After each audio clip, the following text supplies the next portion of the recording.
कुंभ मेला अब धीरे धीरे अपनी संपूर्ण गति पकड़ चुका है। संतों और महात्माओं के साथ साथ अब श्रद्धालुओं का भी प्रतिदिन आना जाना यहाँ पर शुरू हो चुका है और यहाँ काफ़ी भीड़ बढ़ती जा रही है। ऐसे में परम पूज्य बाबा त्यागी श्री कल्याणदास जी महाराज के आश्रम में भी संत परिचर्चा नित्य प्रतिदिन जारी है। आइए देखते हैं आज की परिचर्चा के मुख्य अंश। अभी हम सब लोग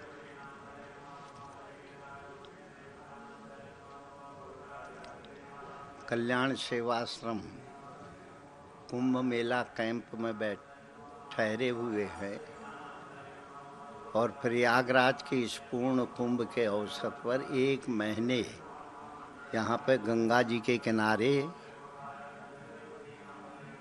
भगवान का चिंतन कर रहे हैं, उपासना कर रहे हैं। कुंभ जो है वह पूर्णता का प्रतीक होता है और हमारे भारतीय मनीषियों ने अनंत काल से चली हुई यह कुंभ की जो कुंभ का नियम है, अनादि काल से 12 वर्ष में आने वाले प्रयागराज के कुंभ में संत महात्मा आते हैं और यहाँ पे निवास करते हैं। 1 महीना परमेश्वर की साधना करते हैं और जितने भी भक्त होते हैं अपने अपने क्षेत्र से, क्योंकि भारत एक विशाल देश है, यहाँ अनेक भाषाएं हैं, अनेक तरह की बोलियां हैं, अनेक तरह का रहन सहन है। सब लोग इस कुंभ मेले में आते हैं। बस सिर्फ कुंभ के इस अध्यात्म मेले के रंग में रंग जाते हैं, क्योंकि कुंभ मेला जो है परमात्मा की प्राप्ति का भी एक माध्यम है। वैसे देखें कि परस्पर स्नेह और प्रेम का भी ये प्रतीक रूप है। 12 वर्ष के बाद आने वाले इस प्रयागराज के कुंभ में अनेक जगहों से संत महापुरुष लोग यहाँ आए हैं, अपने अपने कैंप लगाए हैं। कैंपों के माध्यम से वो परमात्मा का संदेश लोगों को सुना रहे हैं, क्योंकि भारतीय उपासना पद्धति एक विशाल पद्धति के रूप में है। यहाँ सगुण की उपासना भी होती है, निर्गुण की भी, और इस ब्रह्मांड में दिखने वाली एक जो अलौकिक शक्तियाँ हैं, इनके रूप में भी लोग भगवान की आराधना करते हैं। और भारतीय जनमानस इन वस्तुओं को परमात्मा तक पहुँचने का साधन मान करके उनका अनुपालन भी करता है। और मनुष्य के मन में एक दिव्य भाव भी उदित होते हैं और दिव्य भाव के माध्यम से जो उसके अंतर में बुराइयां हैं और जो है अनेक तरह की विकृतियां हैं, वो दूर भी हो जाती हैं। तो हमारे भारतीय संस्कृति में परमेश्वर की प्राप्ति का पहला मार्ग है उसके विषय में चिंतन करना। चिंतन के बाद फिर वो चिंतन में जो हमारे विचार आए हैं उसके माध्यम से ध्यान करना। और ध्यान की एकाग्रता जब हो जाती है, जब उसकी अनुभूति हमारे जीवन में थोड़ी भी उतरने लगती है, तब उससे मिलन की इच्छा होती है। अथातो ब्रह्म जिज्ञासा, जिज्ञासा के द्वारा मिलन की प्रक्रिया शुरू होती है। तो यह कुंभ मेला हमारी भारतीय संस्कृति का परमेश्वर के मिलन की बेला के रूप में मनाया जाता है।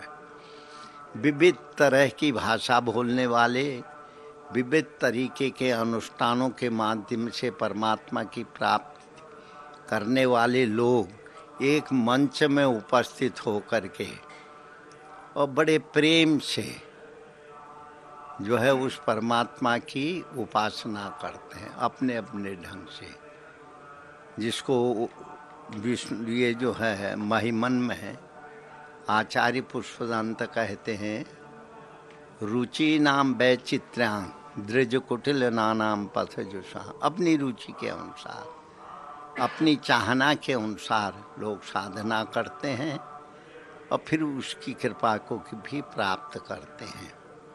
इसलिए ये कुंभ मेला जो 1 महीना का होता है, इसमें लोग अपनी अपनी रुचि के अनुसार भगवान की आराधना करते हैं और पर्व के अनुसार भगवान की कृपा के अनुसार उनको अनुभूति भी होती है। यही कुंभ मेले का विशेष महत्व है। अनेक महापुरुष लोग अपने अपनी तरीके से जो उनके महापुरुषों ने सोचा, जैसा देखा, उसको एक सिद्धांत बना करके वो लोगों में उसका प्रचार भी करते हैं। तो सामूहिक रूप से परमात्मा से मिलन का जो मार्ग है ये कुंभ है। यहाँ किसी तरह का भेदभाव नहीं, किसी तरह की अलगाव की कोई जो है बात नहीं। सब एक दूसरे के पूरक मिल करके एक जगह में बैठ करके, एक क्षेत्र में बैठ करके कुंभ मेला में आराधना भगवान की करते हैं। जब कुंभ पूर्ण हो जाता है तो सब लोग अपने अपने तरीके से अपनी अपनी परंपराओं के अनुसार सब इस विश्वास को लेके यहाँ से चलते हैं, हमने भगवान की आराधना की, भगवान हम पे प्रसन्न हुआ। तो ये कुंभ का महत्व है। अनेक तरह की उपासनाओं के माध्यम से भगवान की पूजा होती है। अनेक तरह के लोग यहाँ आते हैं, सब उस दृश्य को देख करके अपने आप में जो है प्रसन्न हो करके कुंभ की गंगा जी में डुबकी लगाते हैं और गंगा किनारे निवास करते हैं। अगर हम सूक्ष्म रूप में देखें, यही कुंभ का महत्व है। ज़्यादा विचारों में खोने की आवश्यकता नहीं, सिर्फ यह भगवान की प्रसन्नता के लिए ही यहाँ त्रिवेणी तट पर पहुँचते हैं और यहाँ से वो अनुभूति लेकर के जाते हैं। उनके ऊपर भगवान भी की कृपा भी होती है। ओम शांति। अच्छा,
सबसे बड़ी बात क्या है? देखिए, छोटी उम्र से हमारे यहाँ पे संस्कारों की बात, हम बुद्धों को संस्कार देंगे तो वो संस्कार के विषय में बता सकते, किंतु बच्चेपन से संस्कार का अगर जीवन में उतारने का तो वो बच्चे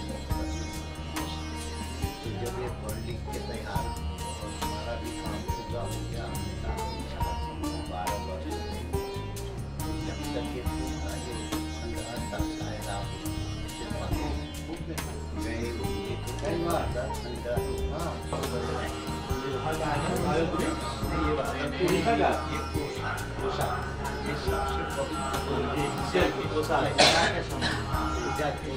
रेशम का होता है महाराज। ये भागलपुरी तो नहीं है। पोशाक कहाँ गौरीसा का? उड़ीसा।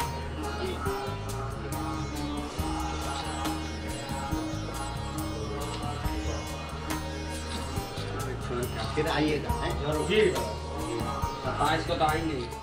जैसा कि आप सभी लोग अभी जानते ही हैं कि प्रयागराज में महाकुंभ का आयोजन किया जा रहा है और यह कुंभ प्रत्येक 12 वर्ष में 12 वर्ष बाद यहाँ पर यह कुंभ का मेला भरता है। ऐसे 4 स्थान हैं, प्रयागराज, उज्जैन,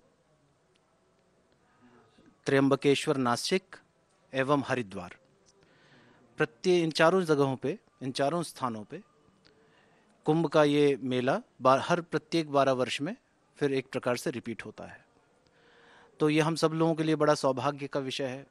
और जो एक विशेष बात आज हम लोगों को इस बार जो अनुभव में आ रही है वह यह है कि पूरे विश्व में, न केवल भारतवर्ष में अपितु संपूर्ण विश्व में आज सभी लोग कुंभ के विषय में चर्चा कर रहे हैं, कुंभ के विषय में चिंतन कर रहे हैं।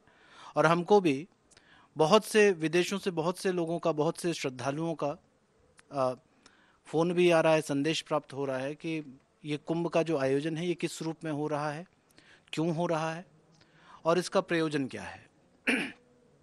तो इस पर जैसा कि हमारे यहाँ संतों ने, मनीषियों ने जो बात हम लोगों को बतलाई, हमारे पूज्य गुरुदेव ने जो बात बतलाई, वही ये है कि मनुष्य का जीवन एक शाश्वत प्रक्रिया के तहत चलने वाली एक प्रक्रिया है, जिसमें ये जीवात्मा अपने देह को त्याग करके और बारंबार इस संसार में आती है और ये आवागमन का क्रम यह चलता रहता है।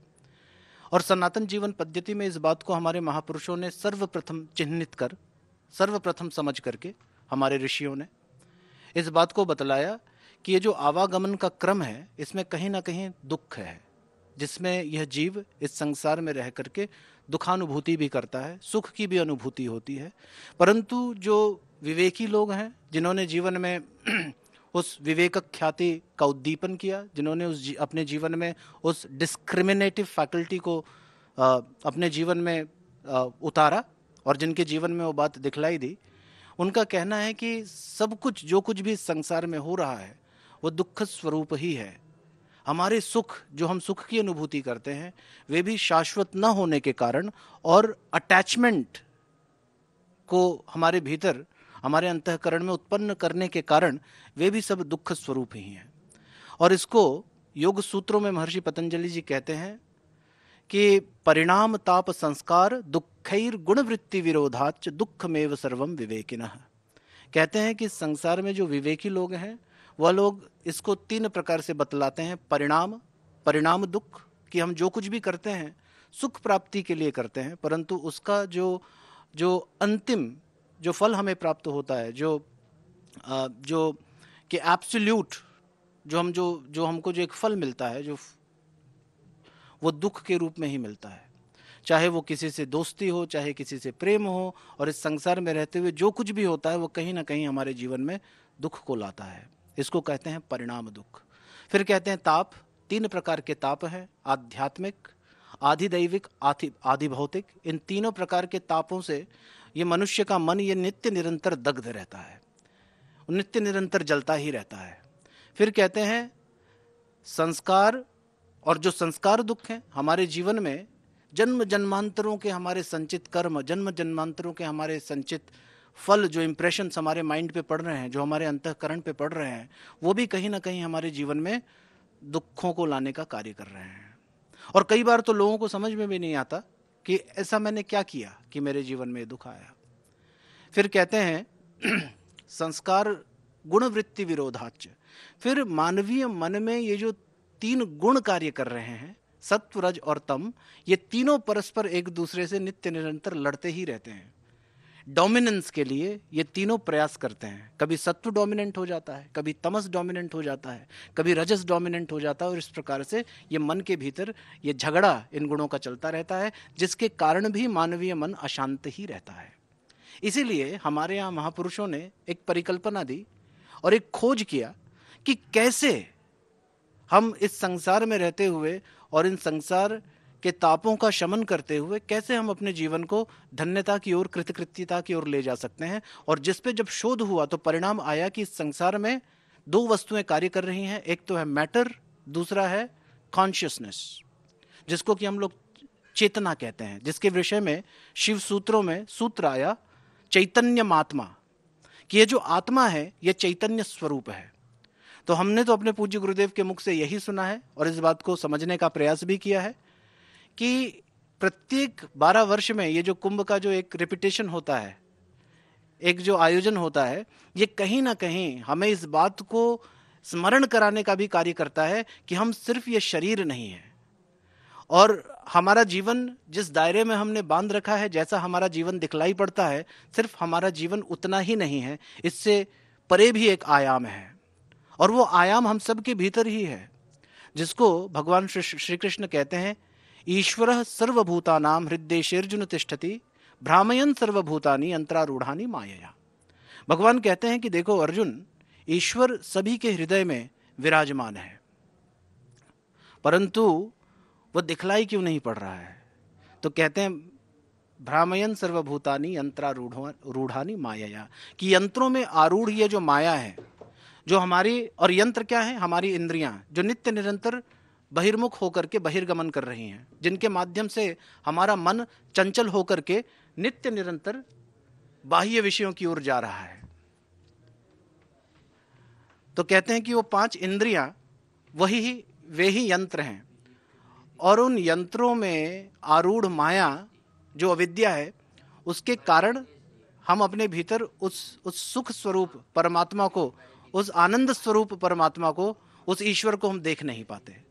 तो ये देखें कैसे? तो कहा ये देखने की ये जो प्रक्रिया है, ये सिर्फ और सिर्फ महापुरुषों के आश्रय में, महापुरुषों के सानिध्य में ही यह दृष्टि हमें प्राप्त हो सकती है। इसीलिए कुंभ का आयोजन होता है, जिसमें आप समस्त अखाड़ों के, हमारे भारतवर्ष में 13 शाश्वत अखाड़े जो कार्य कर रहे हैं और अभी एक अखाड़ा और भी नया जुड़ा है, तो इस प्रकार से 14 अखाड़े, किन्नर अखाड़ा, इस प्रकार से समस्त अखाड़े यहाँ पर आते हैं और समरसता का भाव रख करके आपस में एक दूसरे से मिलते हैं। खड़ दर्शन के संत यहाँ पर एकत्रित होते हैं और हमें इस बात का ध्यान कराते हैं, हमें इस बात का स्मरण कराते हैं कि कहीं ना कहीं हमें सिर्फ और सिर्फ अपने शरीर को ही नहीं देखना है, बाह्य जगत के विषयों को ही नहीं देखना है, परंतु अपने भीतर भी झांकना है और अपने दृष्टि को थोड़ा सा किंचित अपने भीतर की ओर मोड़ना है। जब ये होगा, और ये संतों की कृपा से ही संभव है, जब इस प्रकार से संतों की कृपा प्राप्त होगी तो हम अपने भीतर मुड़ेंगे और हम इस बात को स्मरण करेंगे कि हमारा जीवन यह शाश्वत परमात्मीय स्वरूप और उस कॉन्शियसनेस से संचालित होता है, न केवल इस शरीर से। और इस प्रकार से हमारा जीवन धन्यता को प्राप्त होगा, कृतकृत्यता को प्राप्त होगा। हरिओम तत्सत, हरिओम तत्सत, हरिओम तत्सत।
प्रयागराज में कुंभ की धूम मची हुई है। भारत के विभिन्न अंचलों से सभी संप्रदाय के संत महापुरुष यहाँ पे आए हुए हैं। ये हमारे कुंभ की परंपरा अनादिकाल से चली आ रही है। भारत में 4 जगह पर कुंभ भरते हैं। प्रयागराज में जो अभी कुंभ हो रहा है वो हरिद्वार में, नासिक में त्र्यंबकेश्वर, नासिक माने त्र्यंबकेश्वर में, और उज्जैन में महाकालेश्वर में 4 जगह पर कुंभों की परंपरा है, जहाँ पर भारत के विभिन्न संप्रदायों के सभी संत एक साथ एकत्रित होते हैं। अपनी पद्धति के अनुसार सब उपासना, ध्यान, पूजा आदि में संलग्न रहते हैं। इसका एक उद्देश्य ये भी है, संतों में सामंजस्यता बैठाने का भी एक हेतु है। दूसरा, अलग अलग परंपराओं को मानने वाले संत महापुरुष एक साथ एकत्रित होकर के आपस में सद्भावना भी बढ़ती है, एक दूसरे के प्रति प्रेम भी होता है। पुण्य प्राप्ति के साथ साथ समाज में समरसता को, प्रेम भाव बढ़ाने के लिए भी कुंभ बड़ा महत्वपूर्ण पर्व है।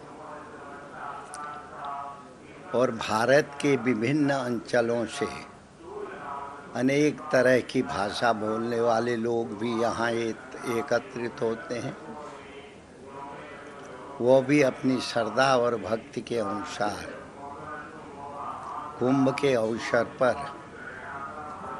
पूजा पाठ करते हैं। वैसे हमारी भारतीय संस्कृति में अनेक तरह की पूजा पद्धतियों का प्रावधान है, किंतु कुंभ का एक ऐसा पर्व है जहाँ पे सभी लोग एकत्रित होकर के एक सी वेशभूषा पहने हुए गंगा जमुना के इस पावन संगम स्थली पर आकर के पूजा करते हैं, पाठ करते हैं, परस्पर एक दूसरे के प्रति सद्भावनाएं भी व्यक्त करते हैं। कुंभ के साथ हमारी भारतीय संस्कृति में मोक्ष की भी परिकल्पना हुई है। अगर हम सात्विक रूप से साधना करते हुए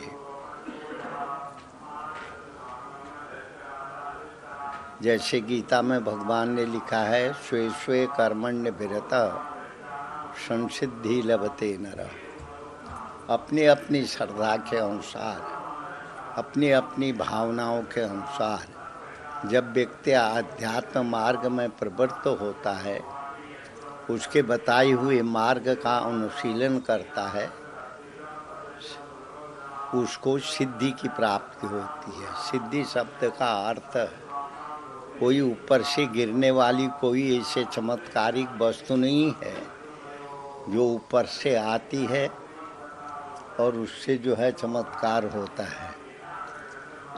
संसिद्धि लपते नर, अपनी अपनी भावनाओं के अनुसार जो साधना करते हैं गंगा जी के पवित्र संगम स्थली पर, तीर्थों में, उनको उनके कार्यों की, उनकी उपासना से उनके मनोरथ पूरे होते हैं। जो ग्रस्त जनता आती है उनके अलग मनोरथ होते हैं। वह अपने परिवार में सुख शांति समृद्धि की कामना करती है। जो सामाजिक परिवेश में जीने वाले लोग आते हैं, सामाजिक समरसता के लिए काम करने वाले लोग हैं, उनकी अपनी धारणाएं हैं। और संत महात्मा सिर्फ इस पावन पर्व में यहाँ आकर के गंगा जी में स्नान करते हैं त्रिवेणी स्थल पर। उनकी धारणा है जो हम साधना कर रहे हैं, यह साधना हमारे जीवन में शांति लावे। हम जिस लक्ष्य की प्राप्ति के लिए इस तीर्थ में निवास कर रहे हैं, यहाँ पर साधना कर रहे हैं, पूजा कर रहे हैं, वो हमारे मनोरथ पूर्ण हो गए। तो ये कुंभ मेला अनादिकाल से चलने वाली जो एक सतत प्रक्रिया के तहत होता है। हमारा भारत देश अनेक संस्कृतियों का देश है। अनेक तरह के संस्कृतियों के माध्यम से अनेक तरह के उत्सव यहाँ होते हैं, किंतु कुंभ पर्व जो है यह एकत्व भाव को पैदा करने वाला पर्व है। परस्पर एक दूसरे के प्रति सद्भावना व्यक्त करने वाला पर्व है। इसलिए चाहे किसी भी दिशा से आने वाले लोग हैं, कैसी भी बोली बोलने वाले लोग हैं, यहाँ आकर के प्रेम पूर्वक एक दूसरे के गले मिलते हैं। परस्पर जो है स्नेह प्रेम संवाद के माध्यम से गंगा जी की इस पवित्र त्रिवेणी स्थल पर स्नान करते हैं, संत महात्माओं का प्रवचन सुनते हैं।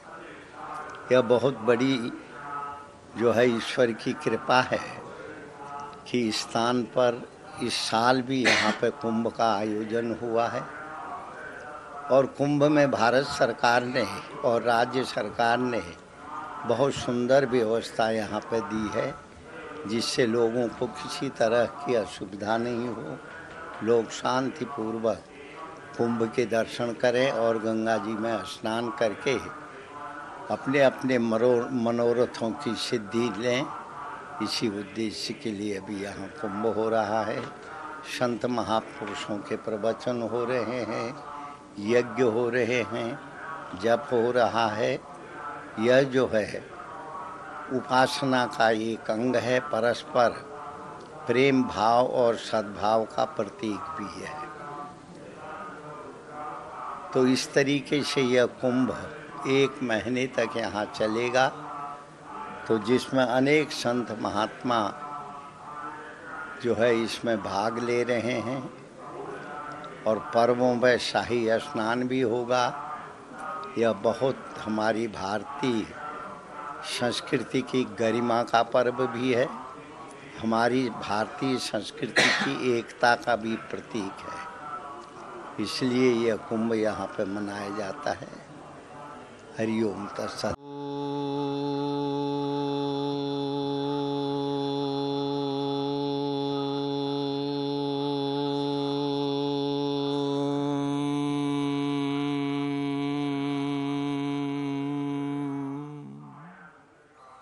ओम। हम आप लोग अभी श्री कल्याण सेवा आश्रम कुंभ मेला शिविर पर विद्यमान है और यहाँ पर उपासना, भक्ति, ज्ञान एवं कर्म कि त्रिवेणी रूपी इस कुंभ मेला में हम सब लोग प्रतिभाग कर रहे हैं। और आज के समय में चूंकि संचार क्रांति का यह युग है और इसमें संचार के बहुत से आयाम हमें देखने को मिल रहे हैं, जिससे न्यूज़ बहुत जल्दी ट्रैवल कर रही है। कोई भी घटना कहीं भी घटित होती है, वह तुरंत आज पूरे विश्व में और एक तरह से सब कोने कोने तक, विश्व के संपूर्ण कोने तक वो पहुंच जाती है। तो आज कुंभ के इस अवसर पर जब हम लोग भी जब इंटरनेट के माध्यम से, टेलीविज़न के माध्यम से जब देख रहे हैं, तो पा रहे हैं कि और भी टेलीफोन है, लोग फ़ोन कर रहे हैं, मैसेजेस कर रहे हैं, संदेशों का संप्रेषण हो रहा है, आदान प्रदान हो रहा है। उसमें एक बात जो दृष्टिगत हो रही है, जो देखने को मिल रही है, वही है कि कहीं ना कहीं संपूर्ण विश्व की निगाहें आज इस कुंभ मेला पे ही टिकी हुई है। आज गूगल में भी सबसे ज़्यादा ट्रेंड करने वाला, जो सबसे अधिक ट्रेंड करने वाला जो सर्च इंजन में जो वर्ड है, जो कीवर्ड है, वो भी कुंभ मेला ही है, महाकुंभ। और सभी लोग अपने अपने तरीके से, महापुरुष लोग, संत लोग, साधक लोग, तपस्वी लोग, ज्ञानी लोग अपने अपने तरीके से, और जो उनके अनुभव में जो बात आई है इस कुंभ के परिप्रेक्ष्य में, वे सभी लोग अपने अपने तरीके से इसकी व्याख्या भी कर रहे हैं। और ये देखने में भी हम लोगों को बड़ा आनंद आ रहा है कि किस प्रकार से कुंभ के हर एक छोटे बड़े पहलुओं पर, छोटे बड़े पक्षों पर लोग चर्चा कर रहे हैं, चिंतन कर रहे हैं, और ये संदेश आज संपूर्ण विश्व में जा रहा है। तो और जब हम इस बात को देखते हैं तो हमें अपने सनातन होने पर, सनातनी होने पर, अपने सनातन संस्कृति पर और सनातन परंपरा पर गर्व की अनुभूति होती है। और वह बात चरितार्थ होती हुई दिखलाई देती है, जिसको स्वामी विवेकानंद महाराज ने बहुत पहले जो उन्होंने उद्घोषणा की थी कि गर्व से कहो हम हिंदू हैं। तो आज हम सभी लोग गौरवान्वित हैं, हम सभी लोग आनंदित हैं। और देखिए, यह पर्व कहीं ना कहीं, यह पर्व आनंद का भी पर्व है। और जितना अधिक आनंद, जीवन में उतनी ही अधिक सुगमता, और जीवन में उतनी ही अधिक सफलता और अभिवृद्धि के संकेत हमें प्राप्त होते हैं। भगवान श्री कृष्ण गीता में कहते हैं, प्रसादे सर्व दुखानाम हानिरस्योपजायते प्रसन्न चेतसो याशु बुद्धि पर्यवतिष्ठते। देखिए, आज सामायिक दृष्टि से यदि हम देखें तो आज बात हो रही है मेंटल हेल्थ की, मानसिक शांति की, मानसिक स्वास्थ्य की। आज से कुछ समय पूर्व मानसिक स्वास्थ्य की कोई बात नहीं करता था। लोग कहते थे, लोग सिर्फ शारीरिक स्वास्थ्य के विषय में सोचते थे और उसी तक चर्चा सीमित रहती थी। परंतु आज संपूर्ण विश्व वह मानसिक स्वास्थ्य और मानसिक चिकित्सा और मेंटल हेल्थ की बात कर रहा है। और वह दिन दूर नहीं जिस दिन मेंटल हेल्थ से ये फोकस शिफ्ट होकर के और स्पिरिचुअल हेल्थ की ओर जाएगा। तो फिजिकल हेल्थ, मेंटल हेल्थ और स्पिरिचुअल हेल्थ, ये भी एक प्रकार की त्रिवेणी ही है, जिसको हम यदि मनुष्य के जीवन में देखें तो ये तीन तरंगें, ये तीन धाराएं जब जीवन में जुड़ती है, जिसमें हमारा शारीरिक स्वास्थ्य है, जिसमें हमारा मानसिक स्वास्थ्य है और जिसमें हमारा आध्यात्मिक स्वास्थ्य है, ये तीन धाराएं जब मनुष्य के जीवन में मिलती हैं तो मनुष्य का जीवन ये विकसित होता है, ये आगे की ओर बढ़ता है, इसमें अभिवृद्धि होती है। तो मैं आप लोगों से यही निवेदन कर रहा था, प्रसादे सर्व दुखानाम हानिरस्योपजायते प्रसन्न चेतसो याशु बुद्धि पर्यवतिष्ठते। आज कहीं ना कहीं संचार क्रांति के इस युग में, संचार युग में, और लोगों को एक जो सामर्थ्य प्राप्त हुआ है विज्ञान के माध्यम से, इस युग में कहीं ना कहीं मनुष्य का जीवन वह अशांत भी हुआ है। और कहीं ना कहीं एक अवस्था पे आने के बाद, भौतिक उन्नति की एक अवस्था में आने के बाद मनुष्य को लगता है, और मनुष्य आज सोच रहा है कि कहीं ना कहीं मुझे अपने भीतर उस शांति की भी अनुभूति करनी है। क्योंकि यदि मानसिक शांति न मिली और सिर्फ भौतिक उन्नति पर ही यदि हमारा जीवन आश्रित रहा, तो कहीं ना कहीं हमारे जीवन के जो पुरुषार्थ हैं और हमारे जीवन की जो परिपूर्णता है, उसमें हम कहीं ना कहीं असफल होंगे। तो इसीलिए भगवान श्री कृष्ण का ये सूत्र बड़ा सुंदर है। वो कहते हैं कि जब मन में प्रसन्नता आती है और ये मन में जब मन का संतुलन बनेगा कैसे, मन में शांति आएगी कैसे? तो भगवान कृष्ण ने बड़ा सुंदर संकेत दिया श्लोक के माध्यम से श्रीमद् भगवद गीता में कि मन में शांति ही बुद्धि की प्रतिष्ठता का हेतु बनेगा। यदि मन में शांति न हुई, यदि मन में प्रसन्नता न हुई, तो मनुष्य की बुद्धि वह कभी भी प्रतिष्ठित नहीं हो पाएगी। और जब तक हमारी बुद्धि प्रतिष्ठित नहीं होगी, हम अपने लक्ष्य की ओर आगे बढ़ नहीं पाएंगे। तो यह प्रसन्नता का पर्व है। हम यहाँ पर रहते हुए जो लोग आ रहे हैं तमाम, वैसे सरकार ने बहुत अच्छी व्यवस्था की है, परंतु फिर भी क्योंकि इतनी भीड़ है, इतने लोग हैं और कहीं ना कहीं लोग परेशान भी हैं सुविधाओं को लेकर के, परंतु उन सब शारीरिक परेशानियों के बीच में एक आनंद का लहर हमें यहाँ देखने को मिलता है। जब मैं पहले कुंभ में आता था इस मेला क्षेत्र में, तो मुझे लगता था कि इतने लोग, और ऐसा लगता है कि अनंत से प्रवाहित यह कोई ऊर्जा है जो इतने सारे लोगों को यहाँ पर खींच लाई है। मानो कोई एक ऐसा चुंबक है, आकर्षण का एक केंद्र है। संत महंतों, संत महापुरुषों के ऊर्जा पुंज का एक ऐसा आकर्षण है कि लोग यहाँ पर स्वतः ही खींचे चले आ रहे हैं। हठात बिना किसी वास्तविक परिणाम की चिंता करते हुए भी लोग यहाँ पर खींचे चले आ रहे हैं।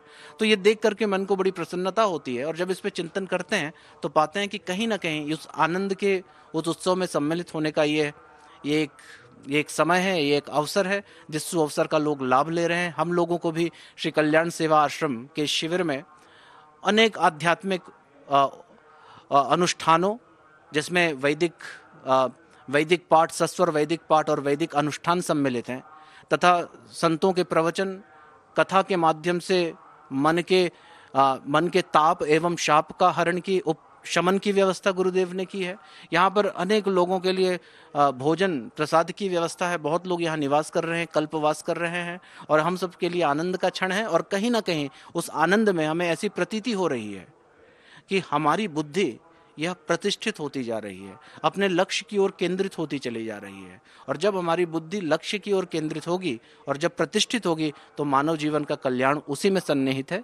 तो आइए हम सभी लोग मिलकर के इस कुंभ के उद्देश्य को अपने जीवन में उतारें, और इस कुंभ को जहाँ पे हम लोग सम्मिलित हुए हैं उसको आपसी वैमनस्यता को भुला करके और एक स्वर से और सनातन का गान करें, सनातन की उद्घोषणा को अपने जीवन में धारण करें। बस इतना ही कह के अपने वाक पुष्पांजलि को पूज्य गुरुदेव के श्री चरणों में अर्पित करते हैं। हरिओम तत्सत, हरिओम तत्सत, हरिओम तत्सत। प्रयागराज स्थित श्री कल्याण सेवा आश्रम में नित्य प्रतिदिन चलने वाला संतों का भंडारा स्वामी श्री हरिचेतनानंद जी महाराज एवं पूज्य श्री राजा भैया की निगरानी में निरंतर जारी है।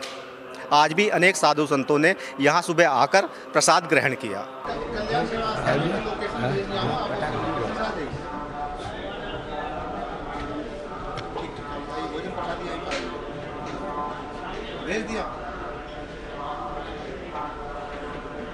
श्री आश्रम पिपलिया कला, ग्राम पिपलिया कला, तहसील खिलचीपुर, जिला राजगढ़ ब्यौरा वालों की तरफ से आज का प्रयागराज तीर्थ क्षेत्र में आज का जो भंडारा है वो पिपलिया कला वालों, गांव वालों की तरफ से, क्षेत्र वालों की तरफ से है।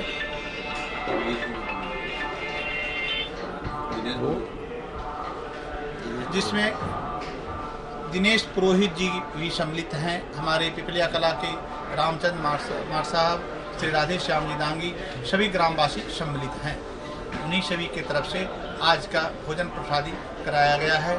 अभी अभी माँ अन्नपूर्णा के समक्ष अरदास किया गया, सभी भक्तों को लेकर के सभी भक्तों ने अरदास कराया, और आज का भोजन प्रसादी, सभी संतों का भोजन प्रसादी समस्त ग्रामवासियों पिपलिया कला वालों की तरफ से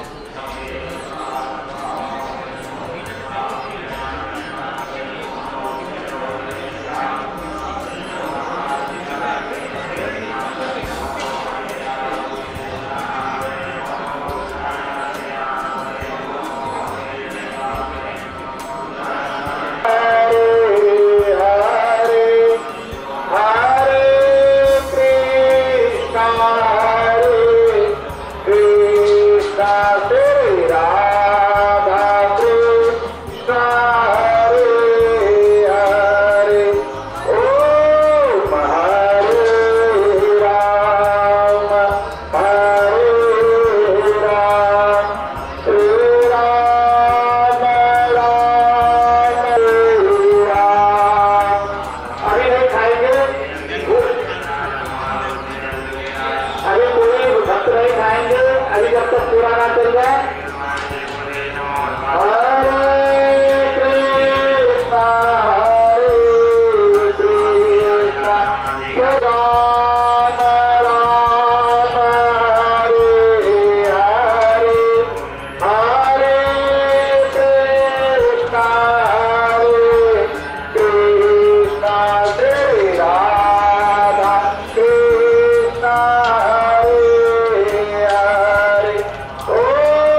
अभी रुक जाइए। Okay done.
भैया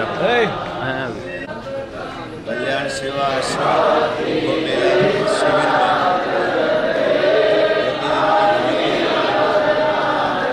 आज भी प्रातः में विरक्त मंडलियों का भंडारा प्रारंभ हो रहा है। आज विरक्त मंडलियों का जो भंडारा है वो हमारे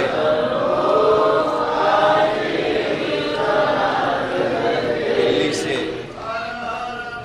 शशि कुलवे, उनके परिवार, उनके दोनों बच्चों की ओर से आज श्रीमती शशि इस परिवार में मंगल हो और सुख समृद्धि हो। संगीताबेन पटेल नरिया जो है संतों को दक्षिणा वितरित करते हैं, इस परिवार के लिए भी मंगल कामना। कुंभ पर्व में इस समय कल्याण सेवा आश्रम में साधना उपासना के साथ साथ अन्न की बहुत बड़ी सेवा हो रही है। अन्नदानम महादानम। प्रयागराज में आने वाले सभी जो साधक हैं, भक्त हैं, उन साधकों के लिए, उन भक्तों के लिए कल्याण सेवा आश्रम कुंभ मेला शिविर में जहाँ एक और आवासीय व्यवस्था की गई है और वहीं आश्रम कैंप में प्रातःकाल जलपान, मध्याह्न भोजन और सायं भोजन का प्रबंध शिविर के द्वारा किया गया है। पूज्य गुरुदेव तपस्वी कल्याण बाबा जी निरंतर, चाहे वो कल्याण सेवा आश्रम अमरकंटक हो, कल्याणी का हिमालय, देवस्थानम में निरंतर अन्न क्षेत्र चलता रहता है और कल्याण सेवा आश्रम से जुड़े हुए सभी जो भक्त हैं वो निरंतर सेवा देते रहते हैं। और हमारे वैदिक सनातन धर्म में अन्नदान को महादान बताया है और इस समय पूर्ण कुंभ में और अन्नदान का फल जो है 100 गुना ज़्यादा है। जो हम घर में करते हैं उसका भी फल होता है। जो हम देवालय में करते हैं उसका भी फल होता है, और जो हम तीर्थ में करते हैं उसका फल 100 गुना ज़्यादा होता है। ये बसंत पंचमी तक प्रतिदिन भोजन भंडारे का एक क्रम चलता रहेगा और भक्तों की ओर से निरंतर ये क्रम जारी है। और ये सारा क्रम हमारे राजा बाबा जी के नेतृत्व में चल रहा है, तो और चलता रहेगा आगे भी। बोलो गंगा मैया की जय, सद्गुरुदेव भगवान की जय, पूज्य बाबा जी महाराज की जय। ओम नमः पार्वती।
हर हर बोल भक्त भगवान की जय महाराज की जय।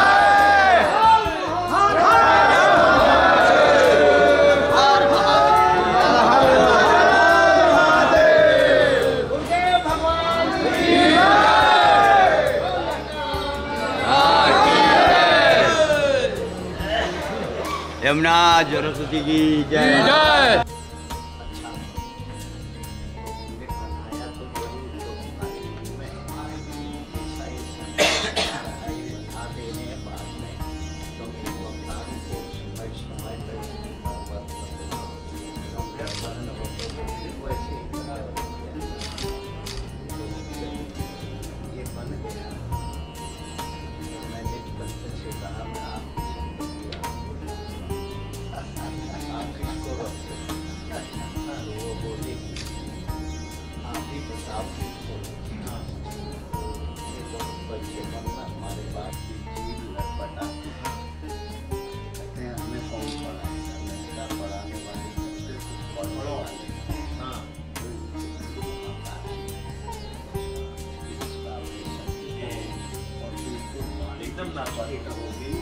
और विद्वान की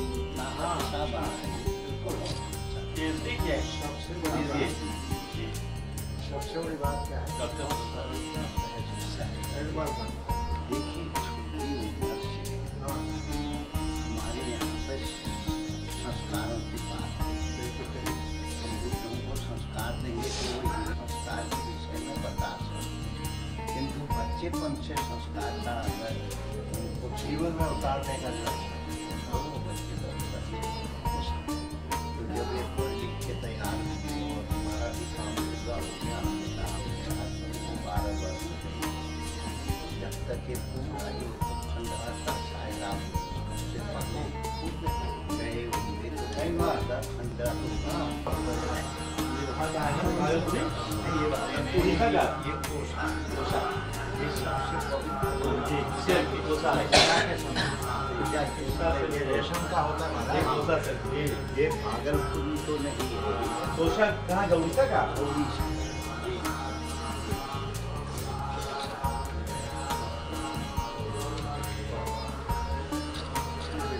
फिर आइएगा, 27 को तो आएंगे।